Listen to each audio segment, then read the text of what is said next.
Hey everyone, the video you're going to be watching today is my Final Fantasy rankings. I've been a fan of the Final Fantasy series since I was a teenager, and I thought I would share where the games I've played fit on the timeline. This video will be ranked from F to S in a letter ranking system. This was actually filmed before I moved, so I filmed this in early April. As with all ranking videos, these are just my opinions and my thoughts. If you have any, please leave them in the comments section below, but be kind about it. I want a discussion during all of this, so yeah, be nice, be kind, and interact with me. Tell me what your favourite Final Fantasies are and where they fall on your scale. I'd love to know. So there will be timestamps in the description if there's a particular game that you want to jump to and hear the thoughts of. There will be a spoiler section within one of them, but it will be clearly marked before I begin. And trust me, it's a doozy. This is going to be a long one, so get comfortable, get some food, get your chocobo, get your Moogle, get your Tombri. For example, we have Mr. Sushi-san to keep us company. And yes, it's a bad name, but I don't know what else to call him. He's got a little fish. He's hugging a little fish. I really need a chocobo. Or even a Tombri. Someone I watched on a video had a Tombri. Because this is going to be a long one. So yes, be kind, beware of spoilers, timestamps in the description. Also, we go off on a lot of tangents later in the video. Sorry about that.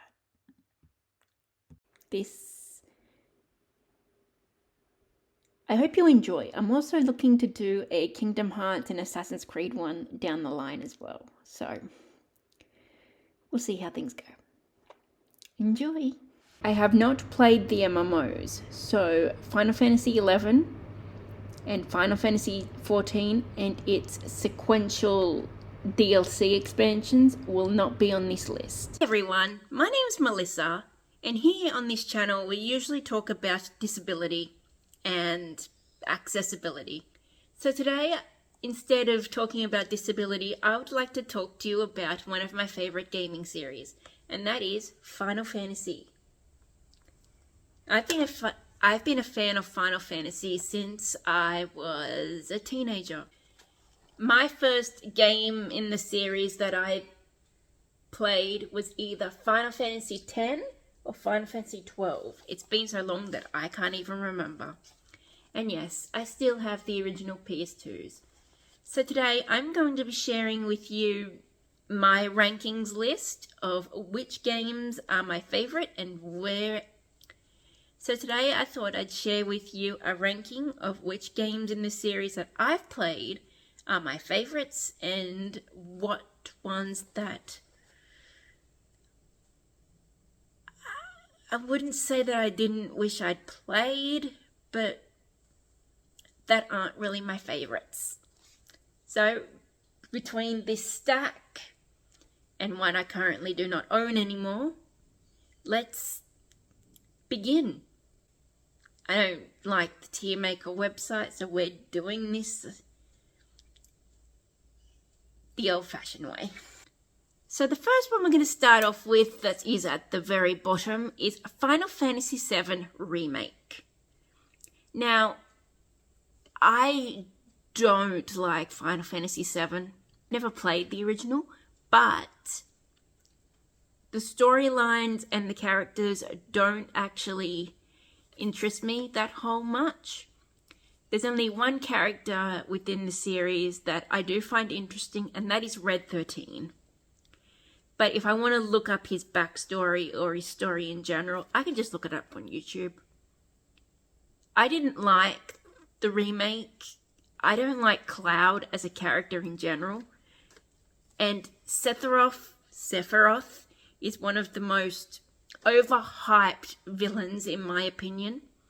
And while I do agree with people that say his battle music, the one-winged angel, is awesome, I just don't like Sephiroth as a character.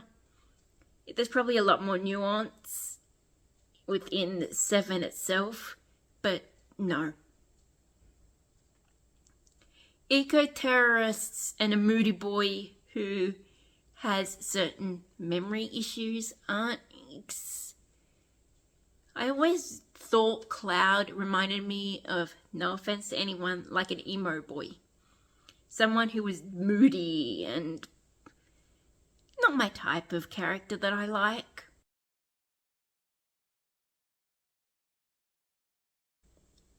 So it's 7 at the least favourite. What's the second least? Now, I don't actually mind this game. Okay, so the next one we're going to talk about is Final Fantasy Type 0. I actually do like some elements of this game. I do actually think it's the battle system where you can choose between all of Class 0 is actually pretty good. The story is okay. It puts a different take on a military-esque academy. That I don't mind. What actually brings this down is a particular character set. Like I said, I actually like Class 0. To be honest, they have some of the most interesting character sets that are actually named after a deck of cards, except for 2 of the characters. And I do actually think that's interesting because you've got characters like Ace and Jack, King, Queen. They've got things, they're also like characters named after just numbers as well, whether that's in English or Latin. But yeah, these 2 on the back, Rem and Machina. Machina's a piece of trash. Like I said, this game's good. It's my second to least favourite of the ones I've played. But to be honest, 2 of the main characters piss me off so much. Especially Machina. Yeah. I don't actually know why I didn't trade this one in. And one at the end... So, this is obviously a steelbook. I do love this steelbook so much. And I love steelbooks in general with games. I just don't particularly like the game itself. Even though it actually... Oh, sorry, there's the disc. Even though it actually does have a story that I enjoy, it's still not one that's highly regarded on my list. So coming at the 3rd worst, and considering I actually like the other 2 games that I'm about to talk about more, is Lightning Returns Final Fantasy 13. This is the last entry in the 13 trilogy, and we're back focusing on Lightning. Now, I will say that this does have some elements that were okay. The time-bending mechanics within this are horrible. Some of the story within it is convoluted, and it doesn't do most of the characters that you meet in the first 13 game justice. So, like Type 0 before, we got another slipcase. There's the front. There's the back. We've got lightning on the front, the logo on the back, and the disc, and 2 pictures of lightning. One of the things that I do actually find interesting about it is actually is actually like the changing of outfits mechanics. I know, a girl on the internet talking about changing clothes mechanics. But while not all of the costumes that you can get within game are actually good, there are some that I actually find really pretty.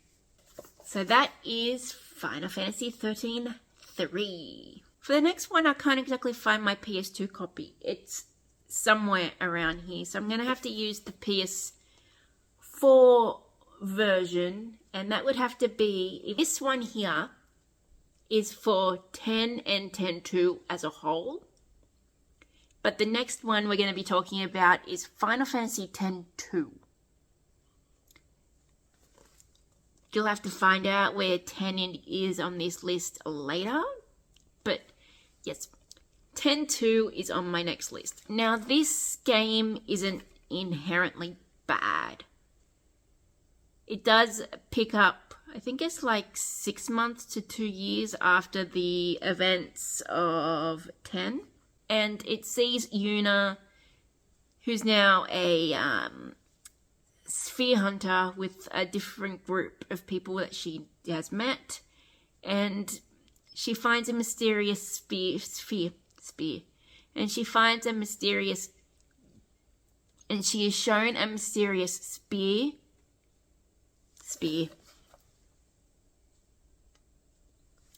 A mysterious sphere that she sees a man who looks incredibly like Tidus.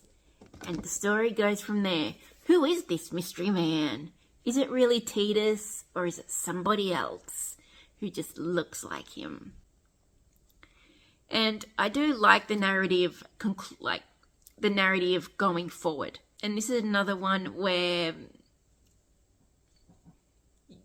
there's a lot of outfit changing you can do within the sphere grid and the dress spheres. I think if I remember right, the guy who did 10.2's dress sphere system was the one who did the 13.3's concept as well. I'm not sure, don't quote me on that. I think that's just something I heard. If anyone's watching this and they know, let me know down below. Some of the new characters that are introduced, especially with LeBlanc and her team, are the worst. They do actually drag it down. But it's what it is. I love this slipcase cover, by the way. This artwork's gorgeous. The front. The back. I don't know if this is going to be able to pick it up. The front of the steelbook. And the dress sphere I was talking about, and the songstress dress sphere of Yuna on the back. And there's the inside. So yeah. 12.2. I haven't played Revenant Wings. 10.2 is actually there on that list where it is. So the next two that are going to be on the way up to the good ones are going to be 13 and 13.2. Now, I know there's a lot of controversy with 13, the whole trilogy in general. Some people hate Lightning, and some do. In my opinion, when people say, oh, Lightning's just the female version of Cloud, no. For one, me in particular, Lightning doesn't actually annoy me. So, trying to save her sister from a l'Cie fate of becoming a Sith, she storms a military train headed to Pulse. Along with someone else who tags along randomly, they end up all coming together. Some of the characters within this game series in general really don't gel with me. Snow and Hope, Snow in particular, really, I don't like Snow. I don't like his attitude. I'm not a fan of the man who thinks he's a hero archetype and actually isn't. And he's an insufferable, oh, I'm gonna save this person. I inadvertently let someone else die. And I won't spoil who if you've never played it. But I will say this, Snow kinda gets a little better within 13.3. But it's not enough to justify me liking Snow. Guess it's not fair to put all the blame on Snow, but while he does get a bit more redeemed towards the end of the game, and within 13.3, I don't actually like him as a character. I mean, I like Troy Baker. I also like Daisuke Ono. I kind of wish that my first experience with Final Fantasy 13 was the Japanese release. But maybe that may have actually got me to like Snow more. Because one of the things that I didn't like with the localization was Nora. Nora, within the Japanese stuff, it was a group of people who were strays. Because Nora means stray in Japanese. I really hate the English localization because something about authority and no rules does not compute. Seeing as Snow formed that group to bring a bunch of stray people together to become a family. That I like. But does it justify me actually liking Snow in general? No. I do actually think, especially in the case of Hope does get better within 13.2. That's what I'll give him. But when you find out within 13.3 why he is the way he is in that game, it feels like a cop-out. A major cop-out. They did Hope dirty in 13.3. Anyway, back to the show. I mean, I also like characters like Fang and Vanille. I like their dynamic of Fang being protective of someone who's from essentially the same village as her. And I do actually like what they did with the summons in this game. Most people don't, because they turn most of them into vehicles, especially in their ultimate forms. But I like this game. So next we're going to go on to 13.2. And even though this is under 13 for me, the reason why I like 13.2 is simple. On the cover here, you see two figures. You see Lightning in the pink and Caius, the game's antagonist, in purple. Now, Caius is actually one of my favorite villains within the series. I'm not about to say that I like his torture, like his eternal time loop torture that he goes through. But I do think that the fact that he is so protective of Yule and as the Cirrus is actually intriguing to me. There are elements of this that I don't like, and that's the timey-wimey paradox loops. But I do actually think that this is a good enough game that I don't mind it so much. So in this one, instead of controlling Lightning, you're controlling Sarah, who's trying to find Lightning because then she meets Noel and the cute Moogle. The cute Moogle. The one thing I don't like about this is the time travel elements. But I do actually find that Noel and Caius's storylines mixed in with Sarah are actually great. And that ending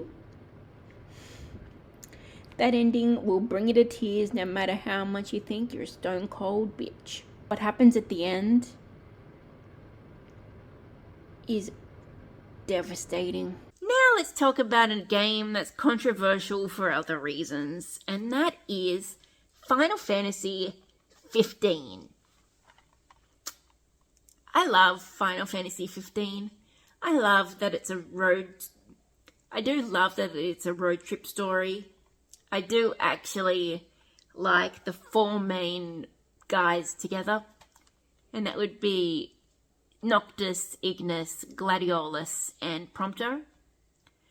And honestly, this is one of the few Final Fantasy games that I've actually played in Japanese all the way through. And no offense to the English voice cast, but because I knew the Japanese voice cast going in, especially with Tahisa Suzuki, Mamoru Miyano, Takia Kakihara, and Kenta Miyagi.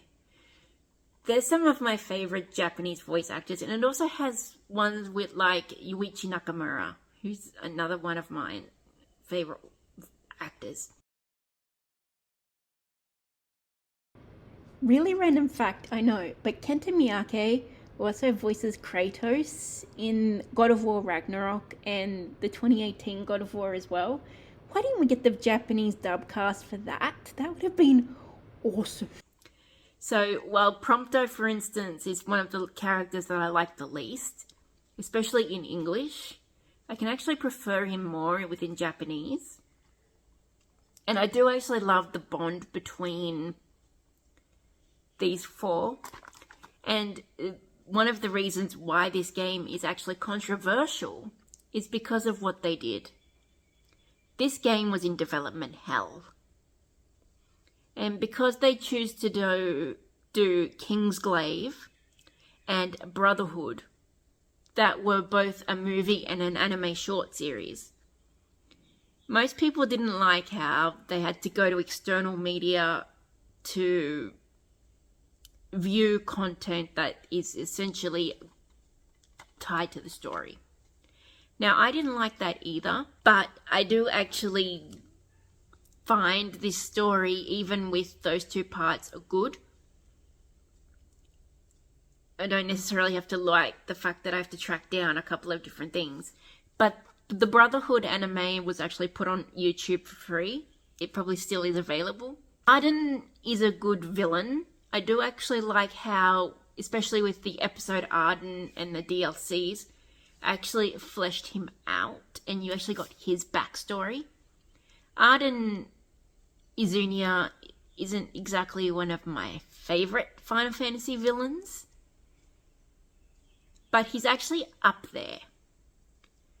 I think actually he's more up there than the next entry on one of the entries that are on the list next. Another thing that I actually did like about Final Fantasy 15 is the episodes that you got as DLC, like I said. You got Ignis, Prompto, Gladio, and Arden. I don't know what I was thinking there. And they just help flesh it out a bit. I like seeing things from different perspectives.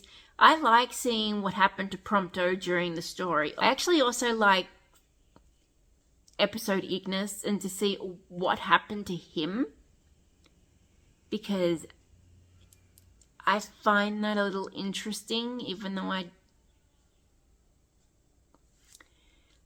But I'll tell you which episode that I didn't like, and after something happens with you in Final Fantasy 15 in general, I liked Gladiolus up until a point.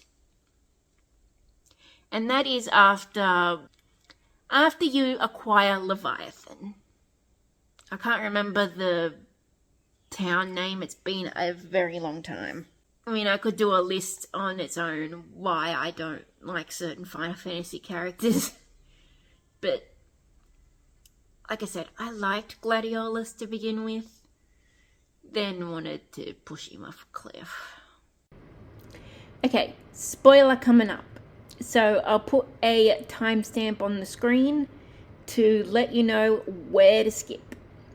So after everything goes down with Leviathan, and Ignis gets blinded by the Ring of the Luci, this happens within episode Ignis as well, because it shows Ignis's point of view during all of this.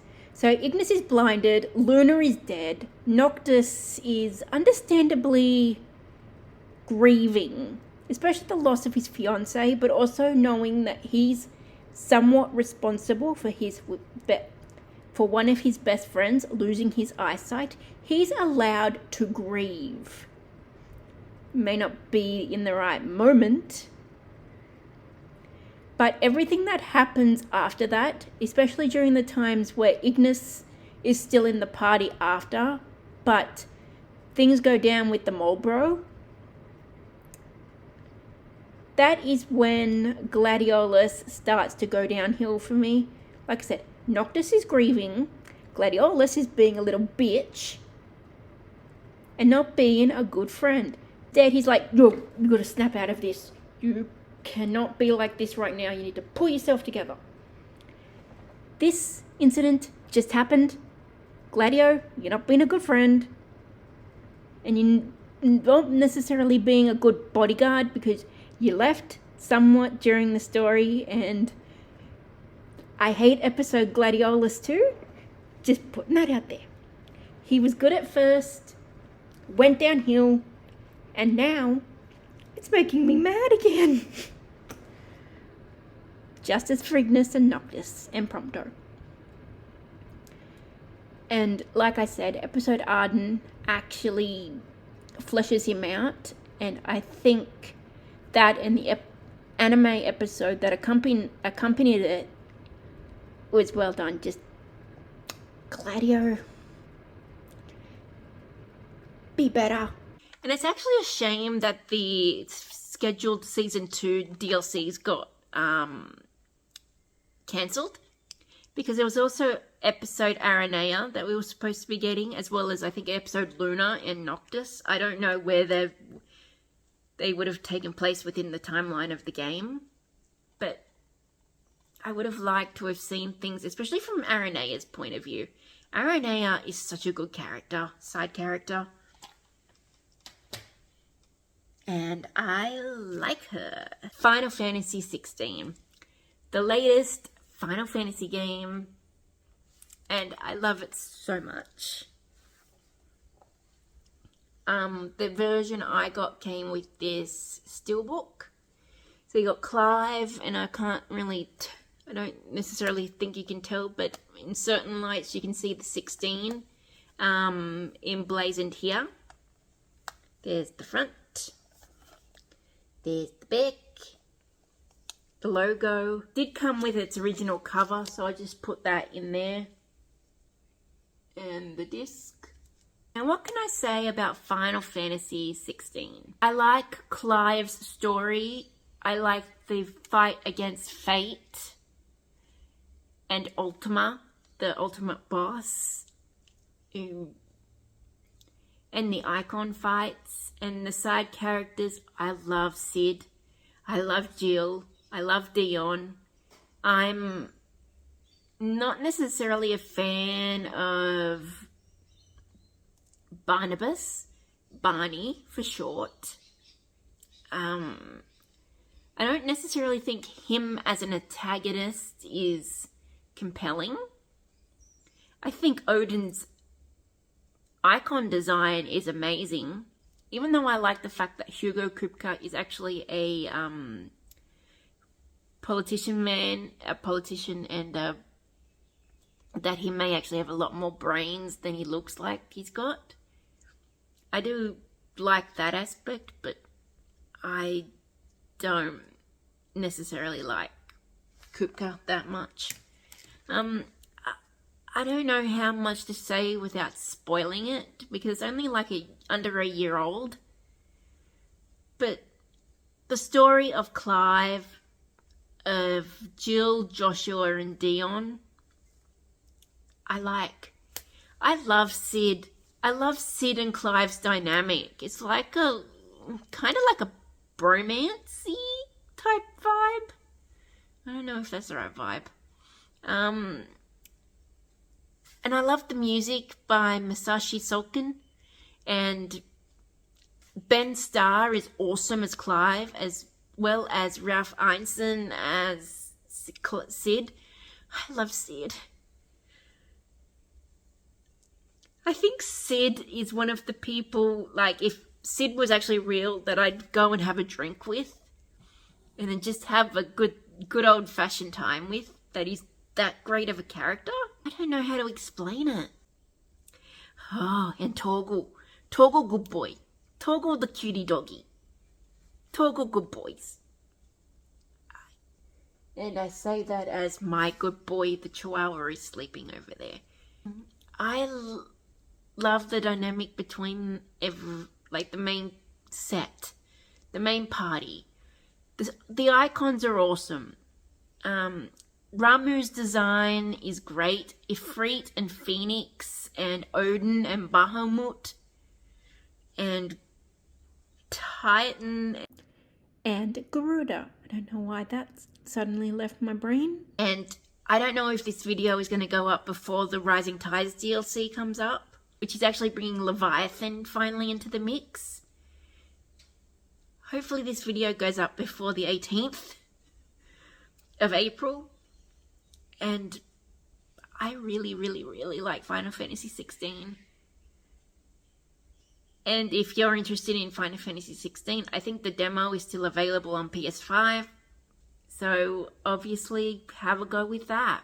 Okay, speaking of villains that I hate, but a game that I love, Final Fantasy 12 is one of my top Final Fantasy games. I love the setting of Ivalice. I love Basch, Balthier, and Ash and Fran as characters, as well as Penelo and some of the things that happen with this game. Now that I actually think about this, I do actually think... No, Final Fantasy X was my first. This was my second. And this is one that's actually stuck with me because of the storyline and the gameplay. Now, Vayne Solidor is one of the least favorite villains I don't like. But I really enjoy the story. I really like the explorations. I don't necessarily like I said, the Vayne stuff. Like, now that I'm an adult, the characters that I resonate more with are actually Basch and a little bit of Balthier. I've heard from a lot of, Final Fantasy 12 fans that Balthier was, a childhood crush. And I get that. He's suave. And if they weren't trying to appeal to a certain demographic, he would have been the main character. And along with Basch and Ash, are actually more compelling than Vaan. Vaan is not a good character. He's too sulky. So, we have another steelbook. This one is the PS4 release. And I absolutely love the cover. There's the front. There's the back. And there's the beautiful front. And it just has the logo for the Zodiac Age on the back. I love this cover. But before we move on to number 1, here's the PS2 cover. And I absolutely love this cover. So on the front we have one of the Judge Magisters, Judge Gabranth. And there's the back. And number 1, we've got, of course, Final Fantasy X. My one and only first ever Final Fantasy game. I love this game. I love the stories. I like the characters. Mind you, I would also like to push Wakka off a cliff. If you know, you know. But this takes place in a world called Spira, and it follows 2 characters. There's a deuteragamist situation going on here. You've got Tidus, a Blitzball player from Zanarkand, and you've also got Yuna, who you meet once the story gets to Besaid and that. I love the fact that this is a pilgrimage story. I love, like, one of the reasons why I liked Final Fantasy 15 is because of the road trip aspect. And one of the reasons why I love Final Fantasy X is, yet again, like a traveling story. You're getting from point A to point B because Yuna's got a pilgrimage. She's off to defeat the entity known as Sin, to bring about the next calm. I adore this story. I like the aeons, the summons you get. I like the locations, the story. And you want to know something? Final Fantasy X actually has one of my favorite villains. Not necessarily the final boss who's considered like Sin itself, but I'm talking about Seymour Gordo. Seymour is a good antagonist. He's a good foil to the party, and I love him as a villain. Don't necessarily love some of what he does, but Seymour Gordo is the best villain in my opinion. His ambitions, what he does to set the story in motion, like some of the stories in motion. You also get to play as him in a mini section during the Mihan operation. So that gives him a little more nuance than most of the other villains so far, within this list at least. Excluding Arden, who you get to play as in episode Arden. One of the things that I do actually like is that Yuna is actually mixed race. Even though she has to keep it a secret of her true lineage because Waka will lose his marbles because he's a racist idiot. It's a foil to Seymour as well, who's also mixed race with being half human, half Gordo. I do actually like seeing, like I said, I don't know how to talk about this because it's one of my favorite stories. It's got gorgeous music. Oh my god. The three composers that teamed up for this, Nobu Uematsu, Masashi Hamauzu, and I can't remember the third one's name. The music is gorgeous. The music from all of these is gorgeous. Whether it's Shimomura, Yoko Shimomura for Final Fantasy 15, whether it's Uematsu and Hamauzu, I love it so much. And even though, like I said, 10-2 isn't actually one of my favorite games, I still love the story as a duology. I just love Final Fantasy X a lot more. And people need to give Kimahri, the character of Kimahri, more love. He's a great cat beast man, protector of Yuna. And he's actually a good blue mage. I think that they have him as a blue mage. So yes, with all my ramblings aside, that is the order of games that I have for the Final Fantasy series. I am still looking to actually play Final Fantasy IX, but I currently don't have the bandwidth to deal with it. But I've got it like as a PS4 port, and I can't wait to actually play it. I want to experience Vivi's story and Zidane or Zidane, however you want to pronounce him, and Garnet. I'm looking forward to the day that I get to play it. So yes, something different for this week, and I will see you next time. Bye everyone.